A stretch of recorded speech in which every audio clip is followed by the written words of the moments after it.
Paraules del capvespre. Tens el romaní per recordar. Només hi havia una manera d'entendre'ns, convertir-te en un somni.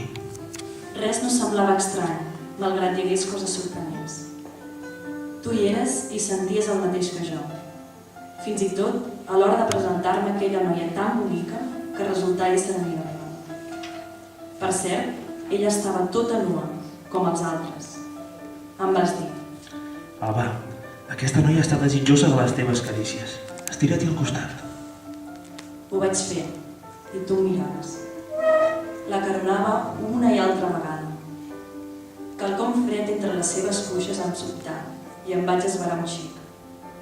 La sorpresa interferia al moment plàcid. Vesprejava, i l'infant s'enfilà a la bicicleta i se n'anà estels enllà fins a la lluna.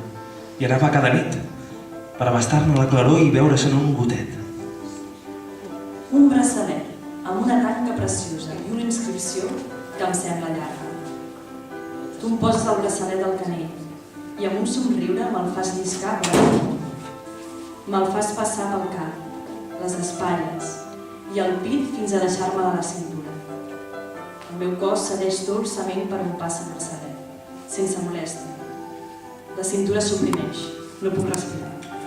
Només hi ha un cercle amb el qual jo gosaria empresonar-te, Alba, i és el dels meus braços. A l'entrecuix hi tens un clotet màgic. És un clotet de la mida dels meus llavis, on rau amagadet tot el foc del teu desig.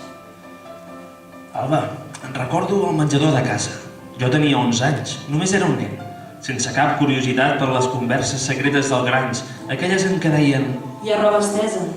Jo sabia que anava per mi i marxava, però per alguna raó els meus pares van pensar que me n'havien de dir alguna cosa. Pare, mare, hi ha una noia a classe que m'estimo força. És amb qui desitjo estar, qui m'agrada acompanyar fins a casa seva. Pare, mare, això està relacionat amb el sexe? Sóc un noi, i ell també, però sento bategar els meus polsos quan s'acosta i em deleixo per acaronar-li el rostre. Berenem junts a la seva habitació, amb els llibres oblidats en un racó i després obrim el balcó i sortim per escapar-nos al terrat de la casa veïna.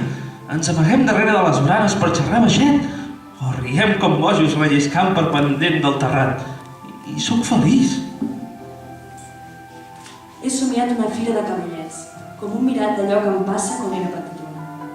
M'escapo dels qui m'acompanyen i corro de l'Arosa fins als cavallets. Sóc jo, sense edat.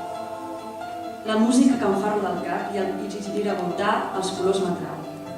No compro bitllet, no em fixo en res, tan sols vull embogir en l'enrenou de la fira.